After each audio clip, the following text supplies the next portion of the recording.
Hello everyone and welcome to Transform Talk new episode in New Year। Transform talk में आज हम फिर से एक नए एपिसोड के साथ आए हैं और आज मैं बात करूंगी मेरे transform talk partner Vikram Pore जी के साथ। विक्रम पोरे जो कि एक एनएससी सर्टिफाइड इन्वेस्टमेंट एनालिस्ट हैं और एससीबीआई सर्टिफाइड रिसर्च एनालिस्ट भी हैं। आज जो हमारा डिस्कशन का टॉपिक है वो बहुत ही इंटरेस्टिंग टॉपिक है जिससे लोगों को बहुत ज्यादा नॉलेज भी मिलेगी और इंटरेस्ट भी आएगा। और वो टॉपिक है स्टॉक मार्केट, जो कि हमेशा ही एक इंटरेस्टिंग टॉपिक रहता है लोगों के लिए। लोग इसके बारे में बहुत ज्यादा रिसर्च करते हैं, जानना चाहते हैं और मैं भी आज बहुत कुछ जानना चाहती हूँ। तो टॉपिक ऑफ डिस्कशन स्टार्ट करेंगे विक्रम पोरे जी के साथ, जो हमें स्टॉक मार्केट से रिलेटेड बहुत सारी जानकारी देंगे। जो भी उनके नॉलेज में है आज उनसे जानेंगे कि क्या होता है, कैसे वर्क करता है, सारी चीजें। तो Vikram Pore ji, welcome in transform talk. Thank you Kavita ji. आपको भी हैप्पी न्यू ईयर और हमारे जो दर्शक हैं उन्हें भी happy new year. Happy new year Vikram ji. तो ये थैंक यू। हमारा साल का पहला ट्रांसफॉर्म टॉक है। Yes yes. ओके। और आज का जो मैंने टॉपिक लिया है वो बहुत ही इंटरेस्टिंग टॉपिक है और मैं आपके साथ डिस्कशन के थ्रू अपने व्यूअर्स को बहुत सारी नॉलेज शेयर करना चाहूंगी स्टॉक मार्केट से रिलेटेड।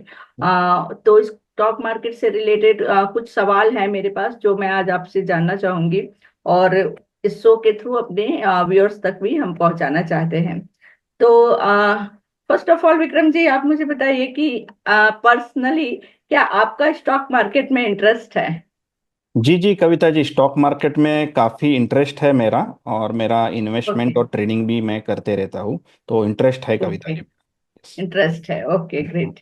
तो विक्रम जी, सबसे पहला सवाल तो यही है कि स्टॉक मार्केट एक्चुअली होता क्या है? मतलब सिंपल शब्दों में आप इसे कैसे बताएंगे जो कि हर किसी को समझ में आ सके, क्योंकि पर्सन लाइक मी, मुझे ज्यादा नॉलेज नहीं है इस फील्ड की। तो in a simple way stock market क्या होता है? जी जी कविता जी, अभी देखिए हर एक चीज़ का मार्केट होता है कविता जी।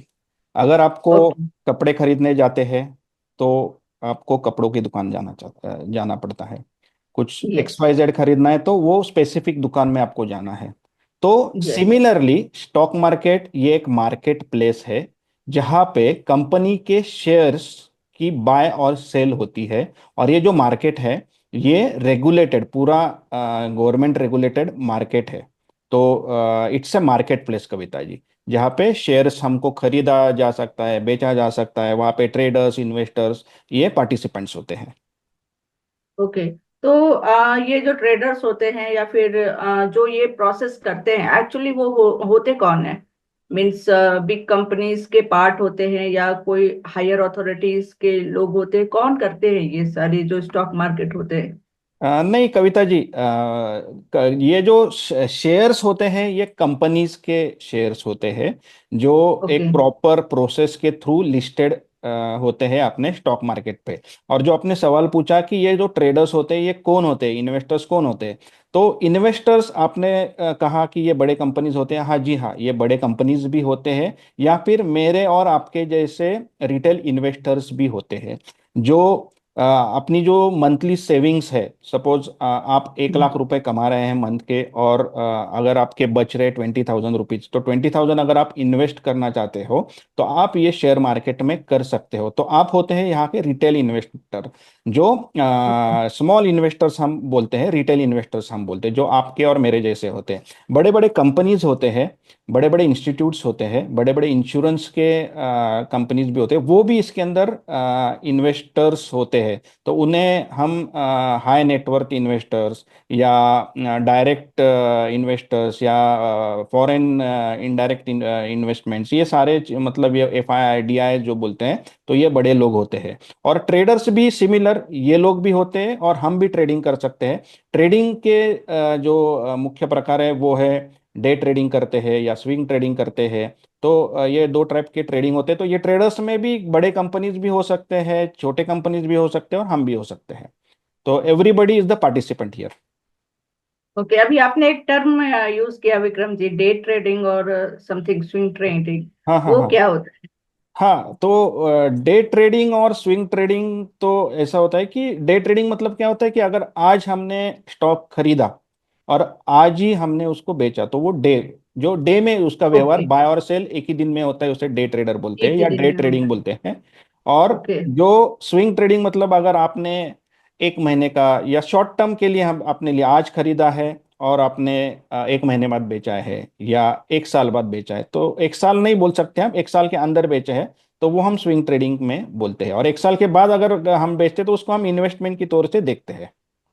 ओके, मतलब वो थोड़ा लॉन्ग प्रोसीजर होता है जो कि चलता रहता है, मतलब इन सर्कुलर होता रहता है, नहीं नहीं, ऐसा वो कह एस सकते आई हैं। पी मतलब अगर आपने हर मंथ इन्वेस्टमेंट करने का कुछ प्लान किया है तो आप वैसे एस आई बी कर सकते हो, सिस्टमेटिक इन्वेस्टमेंट प्लान, कि हर महीने मेरे 20,000 रुपीज, जो हम 1 लाख अगर हम कमाते हैं और 20,000 बचाते हैं, तो 20,000 जो आप इन्वेस्टमेंट करेंगे तो वो सिस्टमेटिकली आप करेंगे कि ये सेक्टर में हम इतना परसेंट डालेंगे या ये स्टॉक्स में हम इतना परसेंटेज डालेंगे।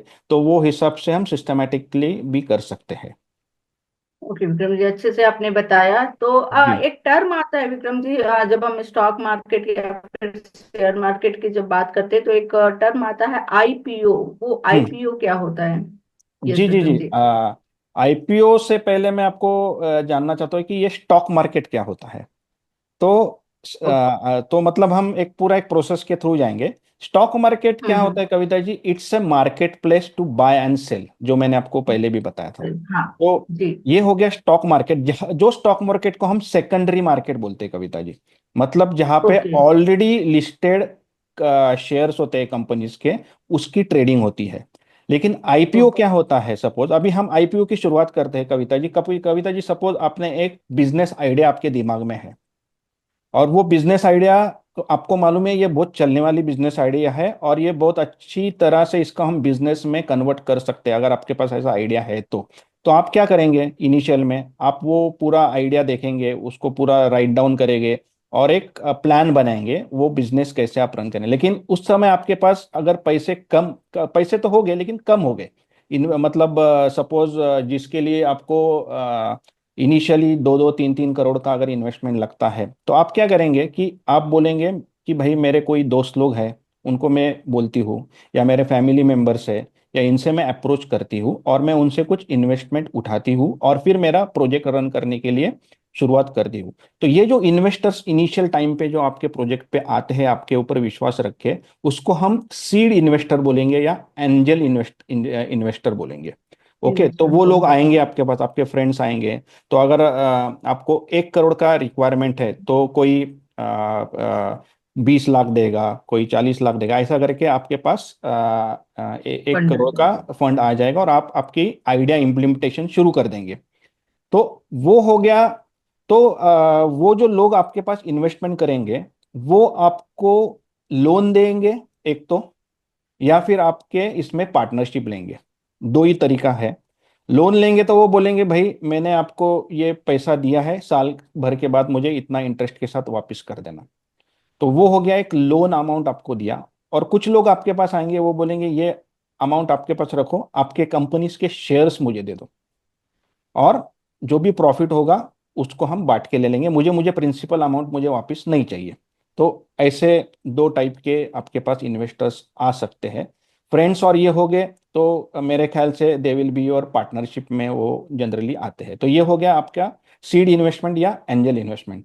तो कविता जी, आपका जो बिजनेस आइडिया है वो 2 साल तक अच्छे से चल पड़ता है, और अभी वो रेवेन्यू या ब्रेक इवन हो जाता है। ब्रेक इवन मतलब अभी आपने जितना इन्वेस्ट हाँ, किया है वो बाहर वो निकलना, अभी वापस आ गया। प्रॉफिट में आना हाँ। शुरू हो जाती कंपनी। तो कविता जी, आप सोचेगी कि अभी मुझे थोड़ा ज्यादा इन्वेस्टमेंट की जरूरत है, क्योंकि अभी ये जो फ्रेंड्स और ये तो इतना नहीं कर पाएंगे। तो आप राइट। वेंचर कैपिटलिस्ट को अप्रोच करते हैं। वेंचर कैपिटलिस्ट ये सेकंड टाइप के इन्वेस्टर्स होते हैं, जो आपको बड़ी अमाउंट, मतलब आपके फ्रेंड्स और ये जो देने से बड़ी अमाउंट आपको दे सकते हैं।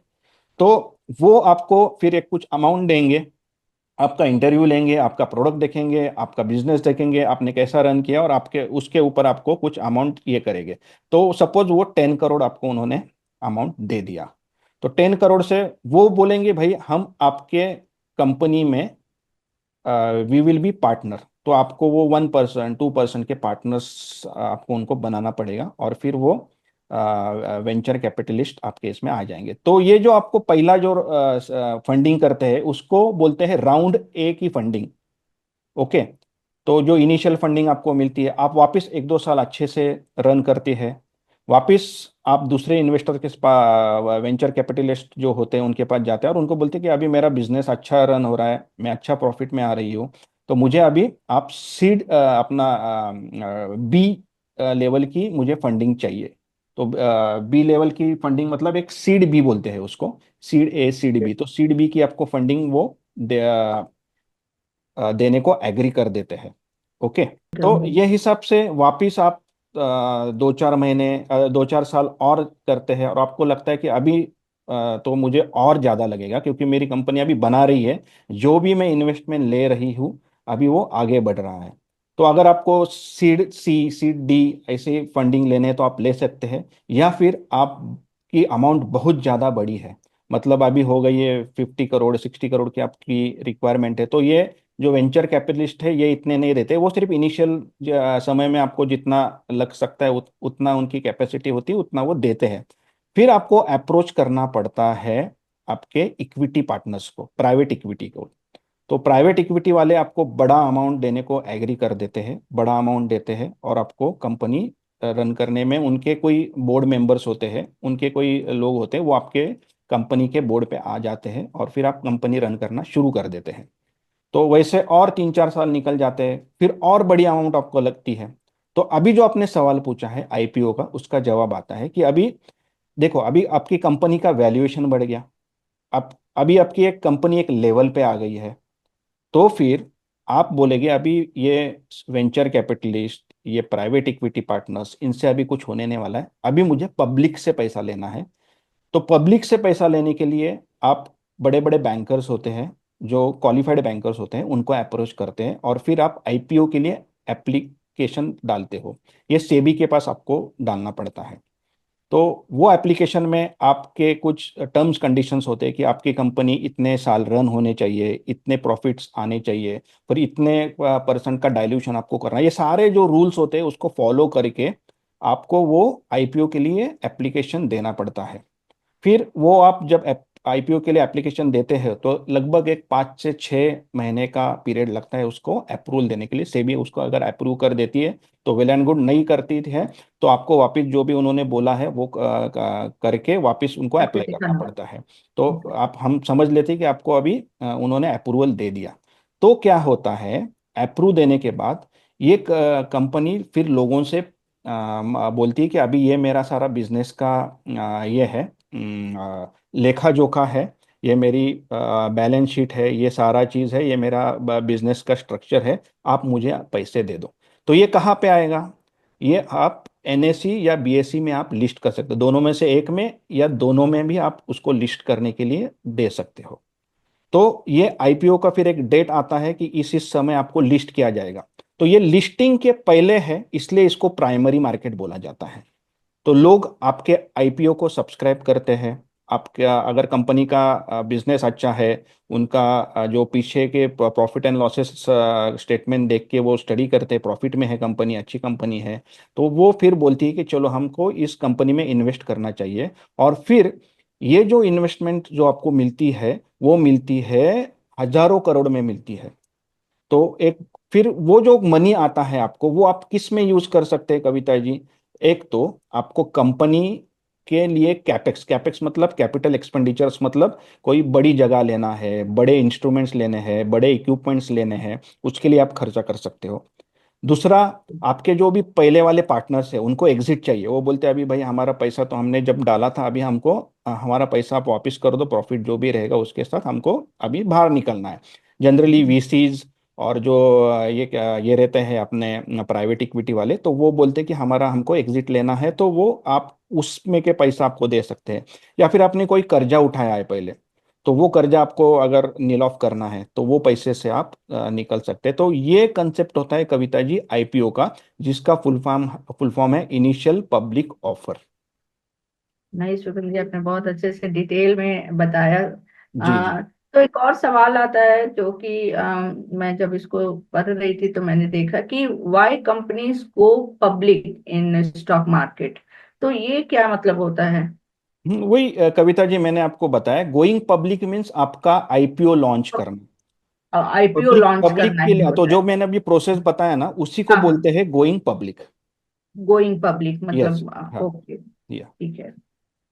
तो जब हम स्टॉक मार्केट की बात कर रहे हैं तो इसमें और जानना चाहेंगे विक्रम जी आपसे कि इसमें क्या स्किल्स की रिक्वायरमेंट है, अगर एक कॉमन पर्सन स्टॉक मार्केट को एग्जीक्यूट करना चाहता है या फिर उसमें इन्वेस्ट करने का सोच रहा है, तो क्या एक बेसिक स्किल्स है या फिर आप कह सकते हैं नॉलेज जो कि चाहिए? बेसिक नॉलेज कहते हैं ना, किसी फील्ड में जाने के लिए थोड़ा बहुत बेसिक नॉलेज जी होना जी बहुत जरूरी है, नहीं तो जी जी बहुत कभी कभी नुकसान होता है। बेसिकली लोग डरते हैं, लाइक जिसको नॉलेज नहीं है वो थोड़ा सा जी। हिचकिचाते हैं कि स्टॉक मार्केट में कैसे इन्वेस्ट करें या फिर कुछ प्लान करना चाहते हैं वो।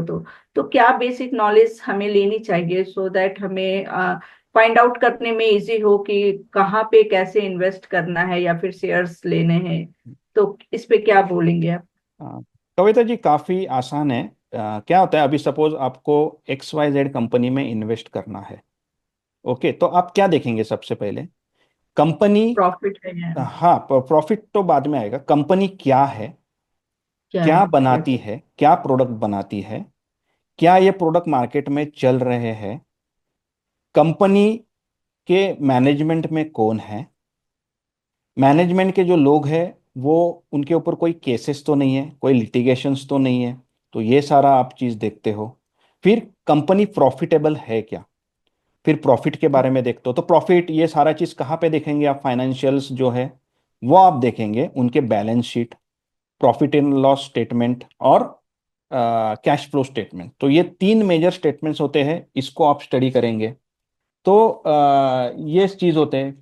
फिर बाद में आप देखेंगे कि मार्केट कैसा है, मार्केट के जिस इंडस्ट्री में वो कंपनी है वो इंडस्ट्री कैसी है, मार्केट एनालिसिस करेंगे, इंडस्ट्रियल एनालिसिस करेंगे, क्या क्या रेगुलेशन है वो आप देखेंगे। और फिर कविता जी, आप सारा चीज देख लिया, आपको अभी इन्वेस्टमेंट करना है या फिर ट्रेडिंग करना है वो डिसीजन आप लेंगे। अगर इन्वेस्टमेंट करना है तो क्यों करना है, उसके बेसिक्स फंडामेंटल्स बहुत ही अच्छे होने चाहिए। और अगर आप ट्रेडिंग करना चाहते हैं तो आपको फंडामेंटल प्लस टेक्निकल एनालिसिस करना जरूरी है। तो ये सारे स्किल्स हमको आने चाहिए। पूरा डीप में नहीं कविता जी, लेकिन बेसिक हमको आने चाहिए।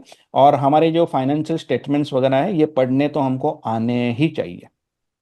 तो इसमें हमें मार्केट नॉलेज भी हमें थोड़ा बहुत जानना जरूरी है, लाइक कि जैसा कि अभी आपने बोला कि क्या कंपनीज है, क्या प्रोडक्ट वो बना रही है या सर्विसेज है, वो क्या आगे उसकी डिमांड है या नहीं, आगे चलेगी नहीं।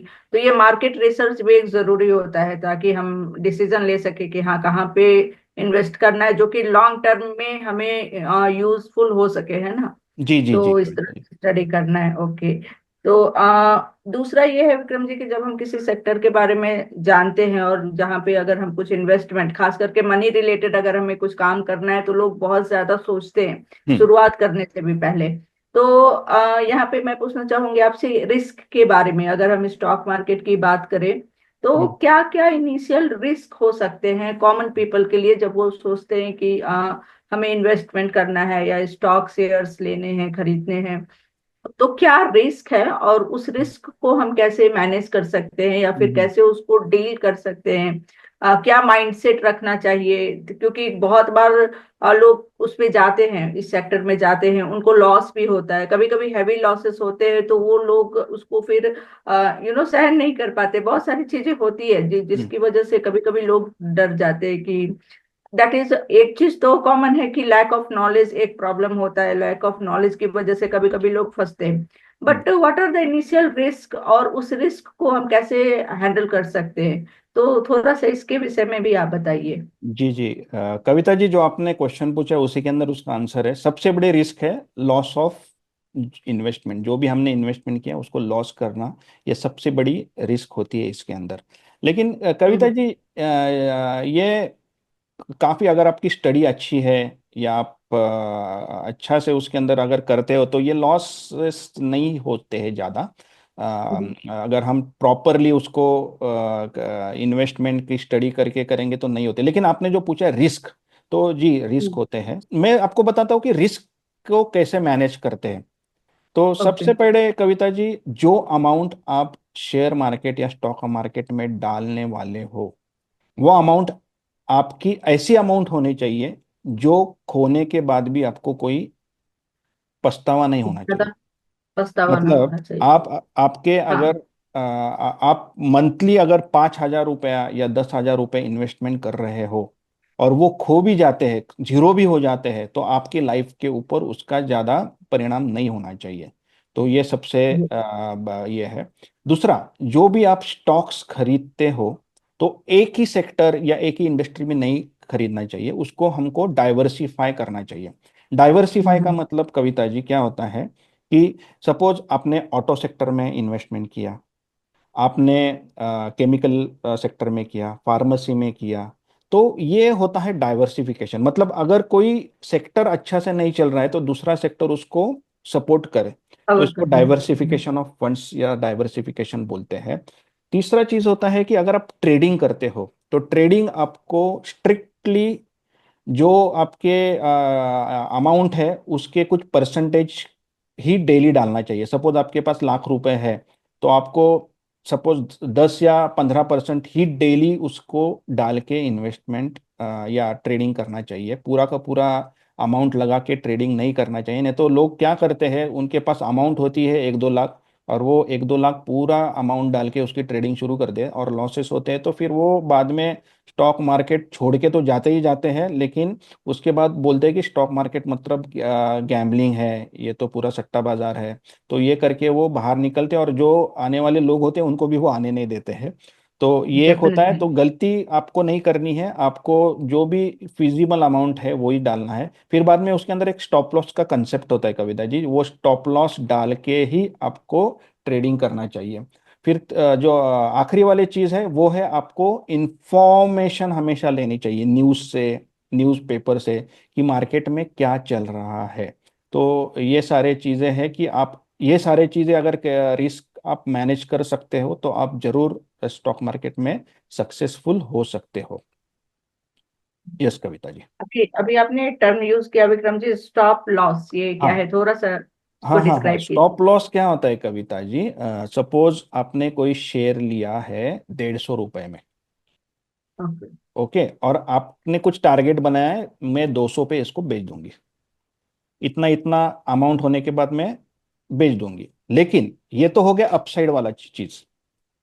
सपोज 150 रुपए का स्टॉक नीचे गिरना शुरू कर देता है, तो हमें कहाँ पे रुकना चाहिए, हमारा लॉस कहाँ पे रुकना चाहिए।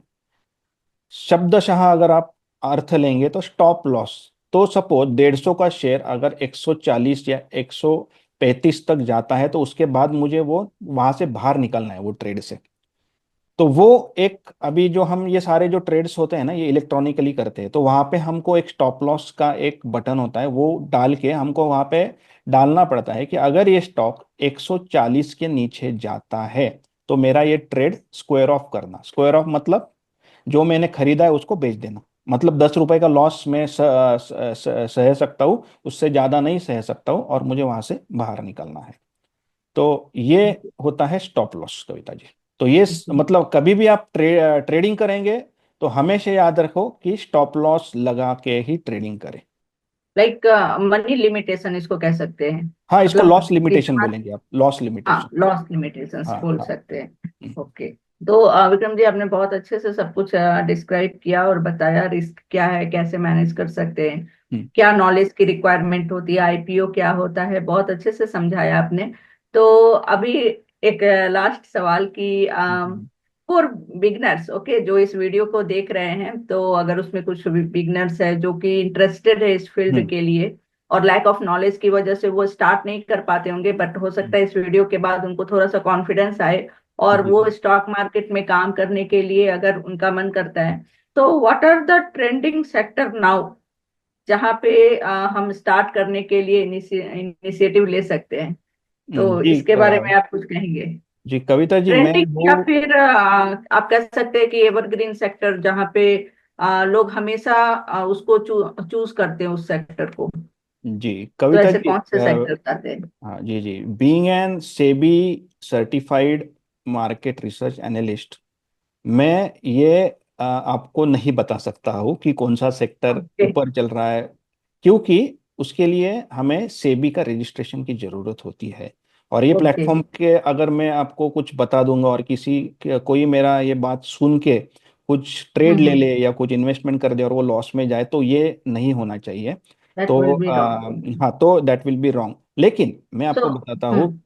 टू स्टार्ट विथ हम्म। आपको निफ्टी 50 या सेंसेक्स के जो प्राइमरी स्टॉक्स होते हैं, मतलब निफ्टी 50 के 50 स्टॉक होते हैं, उसको ब्लू चिप स्टॉक्स बोलते हैं। और सेंसेक्स के ओके। 30 स्टॉक्स होते हैं। इसके अंदर से कोई भी आप स्टॉक सिलेक्ट करके आप इन्वेस्टमेंट शुरू कर सकते हैं, कोई भी, मतलब ऐसा कुछ नहीं है। तो आप आपके ओके। खुद की स्टडी, आपका खुद के रिसर्च, आप खुद का जो फंडामेंटल एनालिसिस करके ये स्टॉक्स को खरीद के आप आपकी इन्वेस्टमेंट या ट्रेडिंग जर्नी को शुरू कर सकते हैं।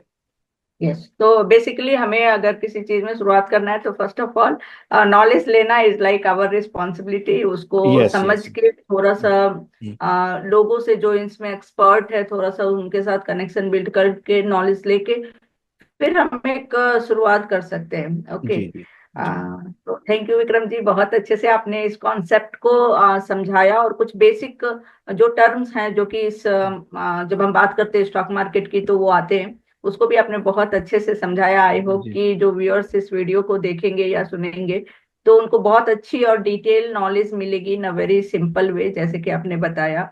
क्योंकि एज ए बिगनर मुझे आपकी बातें समझ में आई तो बाकी को भी जरूर आएगी। तो व्यूअर्स आप जरूर बताइएगा इस वीडियो में थ्रू कमेंट्स कि आपको ये वीडियो कैसा लगा, क्या आपने सीखा। और अगर कोई फीडबैक है तो वो भी आप कमेंट में डाल सकते हैं। हमारे चैनल को लाइक सब्सक्राइब भी कर सकते हैं क्योंकि बहुत सारी इंफॉर्मेटिव वीडियोस चैनल पे आती है। और जहाँ पे हम लोगों को अपने चैनल के माध्यम से बहुत सारे इंफॉर्मेशंस और बहुत सारी अच्छे एक्सपीरियंस को भी शेयर करते हैं। So thank you Vikram ji, thank you so much. आपने बहुत अच्छे से आज स्टॉक मार्केट को ब्रीफ किया। So thank you so much. Thank you Kavita ji. और मैं और जोड़ना चाहता हूँ एक डिस्क्लेमर, कि ये जो वीडियो जो हम हमको देख रहे यस। हैं, ये कोई भी इन्वेस्टमेंट की सलाह कोई ना समझे। ये एक नॉलेज पर्पस के लिए हमने बनाया हुआ वीडियो है, तो उसी की तरह से उसे देखें। और आपको अगर कोई इन्वेस्टमेंट करनी है या उस जर्नी में जाना है, तो सबसे पहले आपको आपकी डीमैट अकाउंट और ट्रेडिंग अकाउंट खोलना पड़ेगा। ये ओपन होने के बाद ही आप ये सारा चीज कर सकते हो। तो एक अच्छे ब्रोकर के पास आप आपके अकाउंट ओपन करके आपकी ट्रेडिंग और इन्वेस्टमेंट जर्नी शुरू कर सकते हैं। और अगर आपको रिस्क भी कम लेना है, तो एक आप म्यूचुअल फंड्स में भी आपकी एसआईपी वगैरह शुरू कर सकते हैं। तो ये मेरा एक डिस्क्लेमर रहेगा। तो इन्वेस्ट वाइजली और अच्छे से इन्वेस्ट करना, लॉसेस कम से कम हो, इसका आप ख्याल रखना। तो कविता जी, थैंक यू, आपने ये सब्जेक्ट को आपने आज चूज किया। और हमारा जो चैनल का नाम है ट्रांसफॉर्म टॉक्स। तो बहुत सारे लोग सोचेंगे कि ये ट्रांसफॉर्म टॉक्स में ये फाइनेंशियल वाला क्या चीज़ आ गया। तो मैं एक बताना चाहता हूँ कि ट्रांसफॉर्मेशन जर्नी का एक फाइनेंशियल थिंग भी एक एस्पेक्ट है, जो बहुत इम्पोर्टेंट चीज़ है, वो भी लोगों को समझना चाहिए। तो ये भी एक होता है। ट्रांसफॉर्मेशन जर्नी का एक पार्ट हो सकता है। तो thank you Kavita ji. Thank you Vikram ji, thank you so much. Thank you, thank you.